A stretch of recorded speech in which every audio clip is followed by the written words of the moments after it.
Hello. अभी तक क्या पढ़ा है? रेट इक्वल टू के ए की पावर एन, एन क्या होता है? एन ऑर्डर, है ना। स्टार्टिंग में तुम्हें पढ़ाया गया होगा कि रेट फंक्शन होती है कंसंट्रेशन, टेम्परेचर एंड प्रेशर। अब देखो कंसंट्रेशन तो इसमें आता ही है, कंसंट्रेशन ऑफ ए की पावर ऑर्डर, ठीक है, कंसंट्रेशन पर डिपेंड करती है जीरो ऑर्डर को छोड़ के। ठीक है, अपन अगर जनरली स्टडी कर रहे हैं तो बोलेंगे कंसंट्रेशन पर डिपेंड करती है। प्रेशर का वो जो अपन गैस रिएक्शंस के जैसे N2 plus 3H2 gives 2NH3, इन रिएक्शन में देखा था प्रेशर का इफेक्ट, है ना। कंसंट्रेशन और प्रेशर दोनों इक्वल ही होते हैं, क्योंकि अपन PV इक्वल टू NRT से गैसेस रिएक्टेंट्स के लिए क्या ले आते हैं? Pressure equal to CRT। तो प्रेशर का देख लिया। तो अभी बचा है टेम्परेचर। टेम्परेचर पे कैसे डिपेंड करती है वो आज पढ़ेंगे।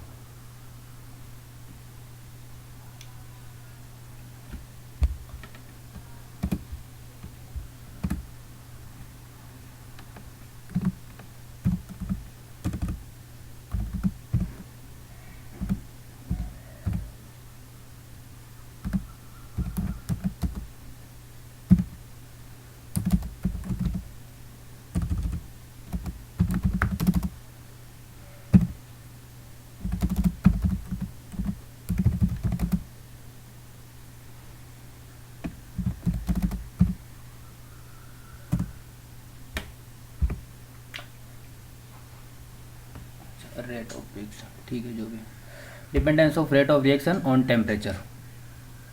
इससे पहले क्या करते हैं कि टेम्परेचर एक कोफिशिएंट डिसाइड करते हैं, temperature coefficient, temperature coefficient TC। Temperature coefficient का मतलब, टेम्परेचर कोफिशिएंट की डेफिनेशन होती है RT plus 10 upon RT।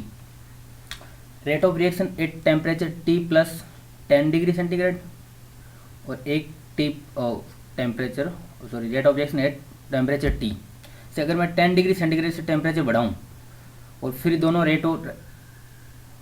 Rates का RT प्लस 10 अपॉन RT करता हूँ, तो जो वैल्यू आती है वो उसे टेम्परेचर कोफिशिएंट की वैल्यू देता हूँ मैं। उसके बाद अपन रेट ऑफ रिएक्शन के अंदर पढ़ेंगे कि टेम्परेचर से डिपेंडेंस। इससे पहले पढ़ लेते हैं टेम्परेचर कोफिशिएंट। टेम्परेचर कोफिशिएंट की कोई भी मोस्टली रेट ऑफ वैल्यू होती है टेम्परेचर कोफिशिएंट की 2 से लेकर 3 तक। TC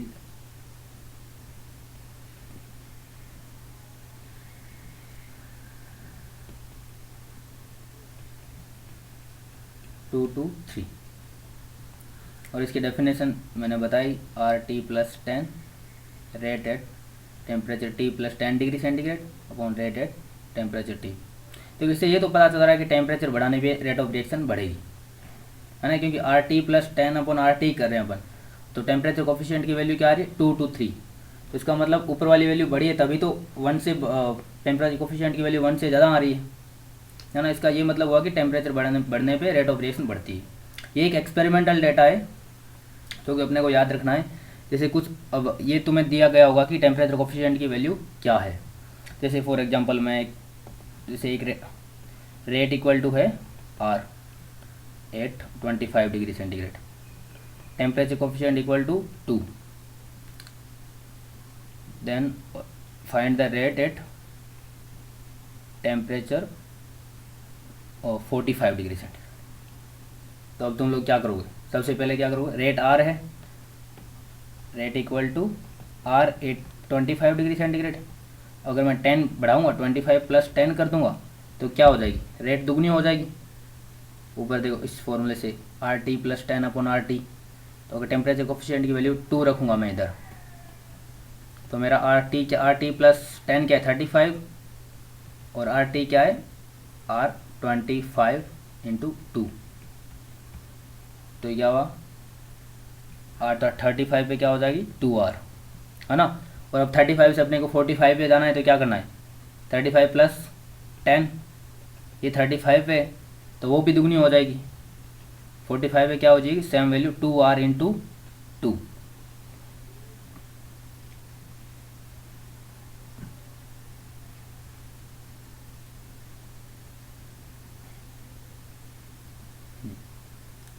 अब इसके लिए एक नया फॉर्मूला लिख लो कि अपने को 10 स्टेप से, जैसे अब फॉर एग्जांपल 10 डिग्री सेंटीग्रेड पे दे रखी है अपने को रेट ऑफ रिएक्शन, फिर अब तुम्हें पूछा है कि 75 पे निकालो, 75 डिग्री सेंटीग्रेड। तो इससे बचने के लिए अपने को क्या करना होगा, स्टेप बाय स्टेप करना होगा। 10 बढ़ाने से अच्छा है कि are T plus delta T. Delta T की वैल्यू कितनी भी हो सकती है, 10 हो सकती है, 20 हो सकती है। जैसे इस एग्जांपल में, पीछे वाले एग्जांपल में कितनी थी, डेल्टा टी की वैल्यू 20 थी। तो R T plus delta T equal to होता है आर इंटू टेम्परेचर कोफिशिएंट, जिसकी वैल्यू होगी 2 से 3, वो गिवन होगी, की पावर डेल्टा टी अपॉन 10, ये होता है R T plus delta T. इससे अगर मैं नया एग्जांपल लूँ तो example rate equal to R at 20 degree centigrade and find the rate equal to 45 degree centigrade, T equal to अब 45 डिग्री सेंटीग्रेड। तो अपन क्या करेंगे, सीधा फॉर्मूला लिखेंगे, आर टी के जगह क्या लिखेंगे, 20 degree centigrade plus delta T क्या है, 20 से 45 बढ़ा रहे हैं तो डेल्टा टी क्या है, 45 माइनस 20 कितना होगा, 25 इक्वल टू आर, तो पहले भाई 20 डिग्री सेंटीग्रेड वाला आर, टेम्परेचर कोफिशिएंट की वैल्यू इसने दे रखी होगी, जैसे फॉर एग्जांपल मैं 2 ले लेता हूँ यहाँ, अगर 2 गिवन है तो अपने को क्या करना होगा, डेल्टा टी की वैल्यू 25.10, तो आर 2 की पावर 2.5।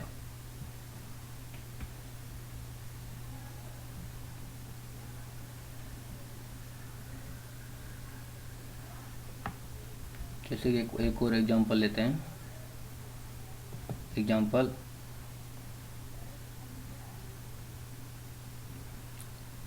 इसमें 2 रिएक्शन लेता हूँ मैं, रिएक्शन 1, रिएक्शन 2। गिवन है T equal to 25 degree centigrade, इसकी वैल्यू है आर, इसकी वैल्यू आर। टेम्परेचर कोफिशिएंट इसके लिए 2, इसके लिए 3। अब पूछा है कि एट टेम्परेचर 75 डिग्री सेंटीग्रेड,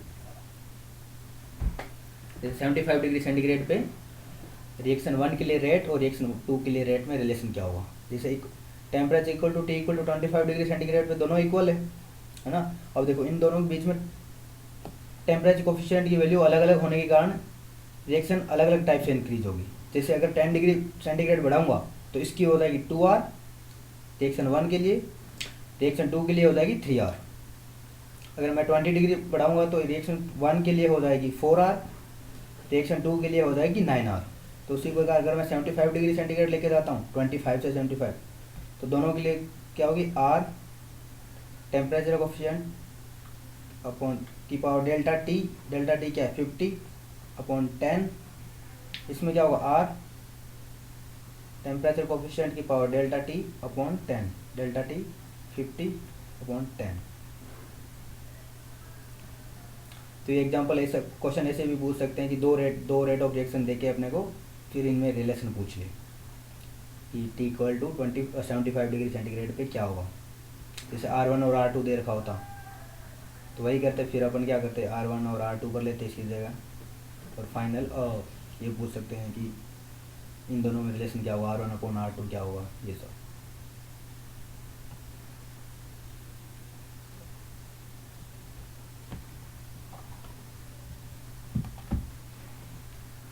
फिर नेक्स्ट थ्योरी आती है, ये अभी तक क्या पढ़ा है उन्होंने कि अपन कंसंट्रेशन लेते हैं और रेट ऑफ रिएक्शन निकाल लेते हैं, है ना। अब अलग अलग साइंटिस्ट ने अलग अलग थ्योरी दी कि ये रिएक्शन कैसे होती है, रिएक्शन प्रोसीड कैसे होती है। अभी तक अपने को कुछ पता नहीं है, बस अपन क्या करते हैं, हाँ इसकी कंसंट्रेशन ये है किसी टाइम पे, तो उसकी रेट क्या निकालो, रेट निकालो। अगर के की वैल्यू दे रखी हो तो तुम लोग क्या करते हो, अपन के इंटू ये सब ए की पावर एक्स, बी की पावर वाई, सी की पावर जेड, ये सब एक्सपेरिमेंटल डेटा दे रखे थे।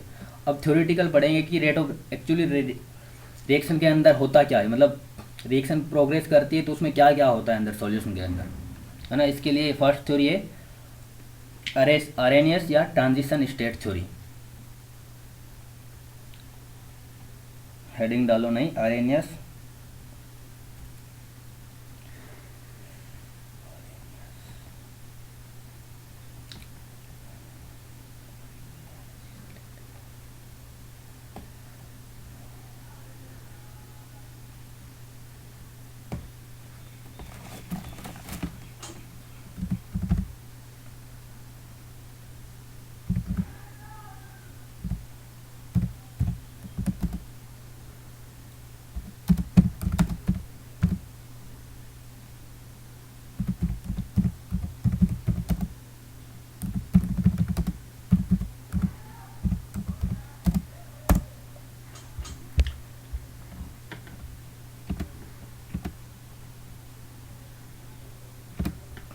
आरएनएस या ट्रांजिशन स्टेट थ्योरी।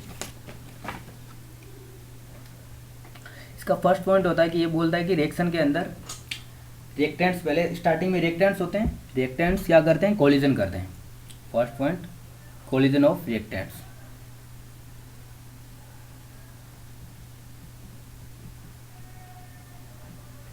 कि रिएक्टेंट्स के मॉलिक्यूल्स के बीच में आपस में कोलिजन होता है। अब इस कोलिजन में क्या हुआ, सेकेंड पॉइंट। फर्स्ट पॉइंट होता है रिएक्टेंट्स के बीच में कोलिजन होता है सभी के बीच में। सेकंड पॉइंट क्या होगा, कोलिजन होगा तो क्या होगा, बॉन्ड बनेंगे और बॉन्ड टूटेंगे ओब्वियसली, क्योंकि जैसे अगर मैं N2/3H2 गिव्स 2NH3। अब क्या, एक रिएक्टेंट्स में NN बॉन्डिंग है, दूसरे में हाइड्रोजन हाइड्रोजन है। अब अगर रिएक्टेंट्स होगी इसके मॉलिक्यूल्स और इसके मॉलिक्यूल्स में बीच में कोलिजन होगी तो ऑब्वियसली NN बॉन्ड टूटेगा, हाइड्रोजन हाइड्रोजन बॉन्ड टूटेगा, तो यहाँ क्या होगा, NN बॉन्ड टूटेगा, है ना, हाइड्रोजन हाइड्रोजन बॉन्ड टूटेगा और बनना क्या है अपने को, NH, है ना। तो ये सारे बॉन्ड ब्रेक होंगे तभी तो नए वाले बनेंगे। तो कोलिजन के अंदर सेकंड पॉइंट में आ जाता है कि बॉन्ड विल बी ब्रोकन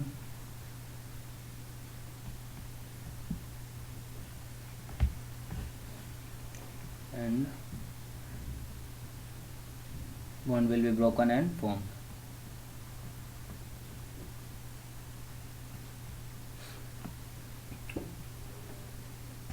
और देखो थर्ड पॉइंट आता है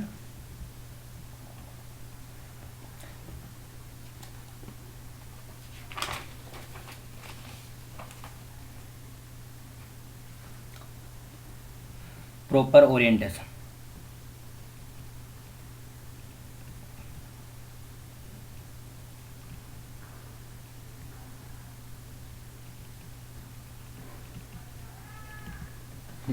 प्रॉपर ओरिएंटेशन का मतलब है कि अगर बॉन्ड बनेंगे और बॉन्ड टूटेंगे कोलिजन के अंदर, तो सारी कोलिजन होती है वो अपनी रेट ऑफ रिएक्शन के अंदर पार्टिसिपेट करे, ये ज़रूरी नहीं। प्रॉपर ओरिएंटेशन मतलब अपने को जो बॉन्ड चाहिए, जैसे फॉर एग्जांपल मैं एग्जांपल लेता हूँ कि कोई रिएक्शन है A2, जैसे AB plus A gives A2 plus B। अब देखो कोलिजन होगा तो क्या होगा, ए बी और ए के मॉलिक्यूल्स पास में आएंगे, है ना। अब ये कोलिजन आ रहा, ये कोलिजन कंसिडर नहीं करेंगे क्योंकि इस कोलिजन में क्या बन सकता है, ए बी ए, और दूसरे अगर ये कोलिजन है कि ए बी ए, अब दोनों ए पास में, तो ये बन सकता है ना कि A2 प्लस B। तो इसकी प्रोबेबिलिटी ज़्यादा होगी, ये कोलिजन ज़्यादा कंसिडर करेंगे अपन। अगर ऐसी कोलिजन्स होगी तो रिएक्शन जल्दी प्रोसीड होगी, है ना। और अगर ये कोलिजन कभी भी होती रही तो अपने को प्रोडक्ट बने मिलेगा ही नहीं, जो प्रोडक्ट चाहिए वो नहीं मिलेगा। तो अपन क्या करते हैं, प्रॉपर ओरिएंटेशन होना चाहिए, तो अपने को जैसे प्रोडक्ट चाहिए वैसी ही कोलिजन होनी चाहिए।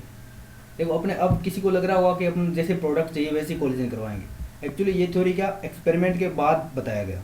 तो अब देखो एक्सपेरिमेंट में अपने को पता चलता है कि A2 प्लस B बना है ना। तो फिर उसके बाद अपन देखते हैं कि इसके अंदर कोलिजन कैसी हुई होगी। उल्टे ये नहीं देखते हैं कि पहले कोलिजन नहीं करवाते हैं और फिर पहले कोलिजन नहीं करवाते हैं, पहले प्रोडक्ट देखते हैं। जैसे N2 plus 3H2 gives 2NH3, पहले NH3 बनता हुआ दिखा कि हाँ NH3 बना है, या इसी एग्जाम्पल में जैसे A2 बना है, तो फिर अपन थ्योरी डिसाइड किया कि A2 के अंदर अगर ऐसी कोलिजन हुई होगी तभी A2 बना होगा, अगर ये हुई होगी तब नहीं बना होगा। तो अपन इसका फिर उसने अपनी थ्योरी में डाल दिया कि प्रॉपर ओरिएंटेशन होना चाहिए कोलिजन के अंदर।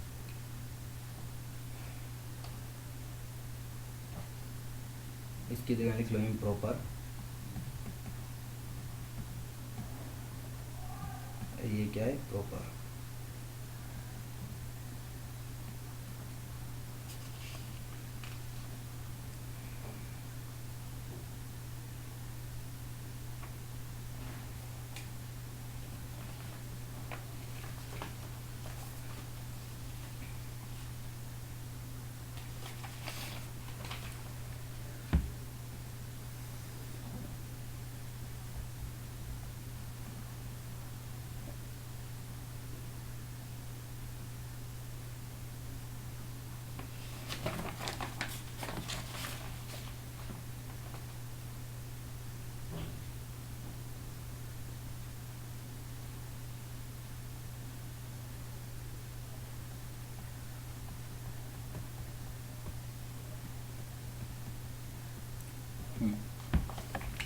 इसके फोर्थ पॉइंट में क्या है कि ट्रांजिशन स्टेट।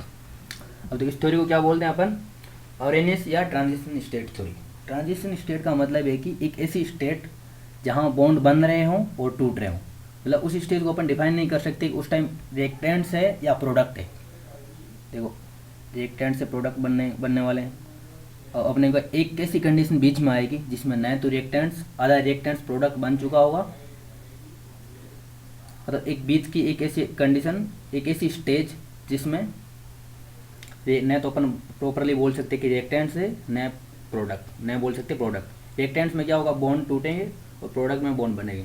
तो एक ऐसी स्टेट जिसमें बॉन्ड टूट भी रहे हैं और बॉन्ड बन भी रहे हैं, उस स्टेट को अपन ट्रांजिशन स्टेट बोलते हैं। और ये आइसोलेटेड होती है, अपन मतलब टेक्निकली अपन देख नहीं सकते इस स्टेट को। इसके बारे में थोड़ा लिख लो, वेरी हाई एनर्जी,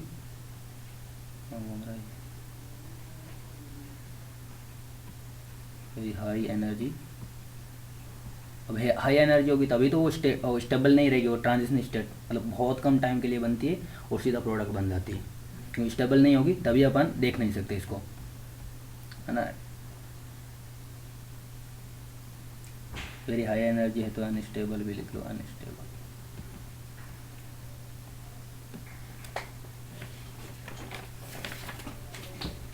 जैसे एग्जाम्पल क्या मैं तुम्हें बता देता हूँ। ट्रांजिशन स्टेट जैसे उसी एग्जाम्पल में सेम ट्रांजिशन स्टेट को TS से डिनोट करते हैं। जैसे BA क्या था अपना, BA था ना, BA को पूरा ही कंपाउंड मान लेता हूँ, BA और A, सॉरी BA मॉलिक्यूल है तो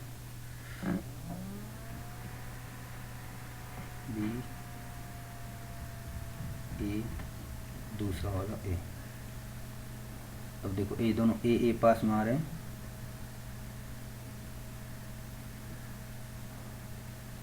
और ये बॉन्ड थोड़ा सा, ये बॉन्ड भी टूट रहा है, मतलब ये A और B दोनों दूर दूर जा रहे हैं और A और A पास में आ रहे हैं, तो इसको ट्रांजिशन स्टेट बोलेंगे। कि न तो प्रॉपरली A2 बना है और न ये प्रॉपरली BA और A है, ठीक है।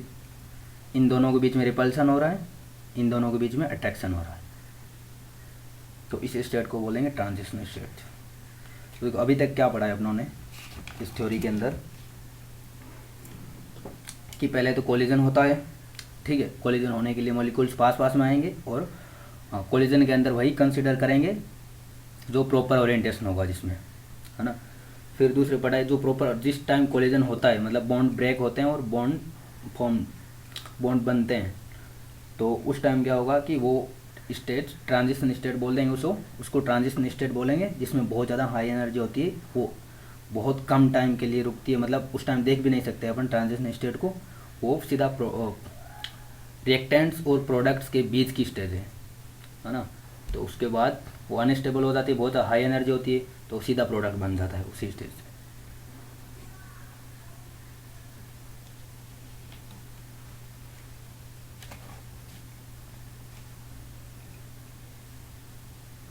अब अपन करते हैं रिएक्शन प्रोग्रेस और एनर्जी के बीच में ग्राफ।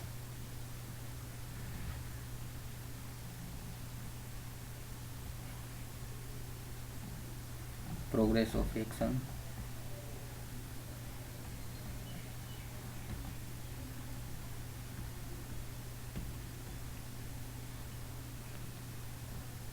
एनर्जी। अब देखो एनर्जी और प्रोग्रेस ऑफ रिएक्शन के अंदर मैं जीरो से तो स्टार्ट नहीं कर सकता ग्राफ, क्योंकि अगर कोई भी एटम कोई भी कंपाउंड मॉलिक्यूल है अगर वो एग्जिस्ट करता है तो उसके पास कुछ तो एनर्जी होगी। तो मैं फॉर एग्जांपल यहाँ जैसे मैं ये मान लेता हूँ उनके पास इतने कुछ तो एनर्जी है ना, तो इसको मैं दे देता हूँ ई आर, रिएक्टेंट्स की एवरेज एनर्जी। ई आर को साइड में लिख लेता हूँ, एवरेज एनर्जी ऑफ रिएक्टेंट्स। फिर क्या आती है, अब रिएक्टेंट्स के पास इतनी एनर्जी है, ये दोनों ये कोलिजन करेंगे तो इनके बीच में एनर्जी एक बार के लिए बढ़ जाएगी। फिर आ जाती है ट्रांजिशन स्टेट, क्योंकि उसके पास मैक्सिमम एनर्जी होती है। ट्रांजिशन स्टेट के बाद क्या होगा, प्रोडक्ट फॉर्म होगा। अब देखो प्रोडक्ट दो तरह से जा सकता है, हो सकता है उसके पास रिएक्टेंट से कम एनर्जी हो सकता है रिएक्टेंट से ज़्यादा एनर्जी हो। तो ये दोनों स्टेज मैं बता देता हूँ, मैं बना देता हूँ कि product, average energy of product यहाँ और यहाँ, है ना, इसे ईपी दे देता हूँ, ईपी। इसका बाद में पता चलेंगे कि अपन कब बढ़ेगी, तो प्रोडक्ट की एनर्जी कब ज़्यादा हो सकती है रिएक्टेंट से और कब कम हो सकती है। अब देखो ये जो ग्राफ है, ये जो डिफरेंस है,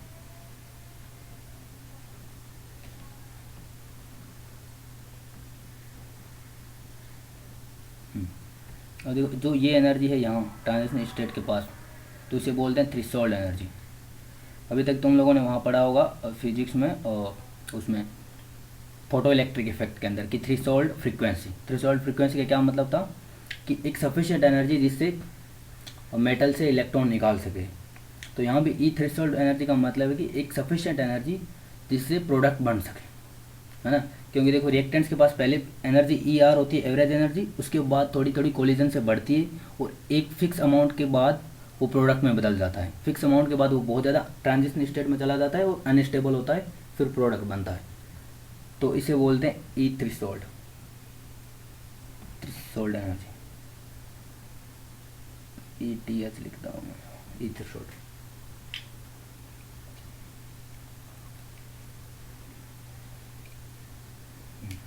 तो इसे मैं ई पी, अब देखो अगर ई पी जैसे ई प्रोडक्ट ज़्यादा, अब मैं बता देता हूँ डेल्टा एच क्या होता है। डेल्टा एच होता है E P minus E reactants, ना। अब delta H less than zero, दो कंडीशन होती है, delta H greater than zero, मतलब एक्जोथर्मिक और एंडोथर्मिक दो टाइप की रिएक्शन होती है। तो delta H equal to enthalpy, delta H क्या होता है, एंथैल्पी में चेंज इन एंथैल्पी। तो delta H is greater than zero तो एंडोथर्मिक, और delta H is less than zero then exothermic.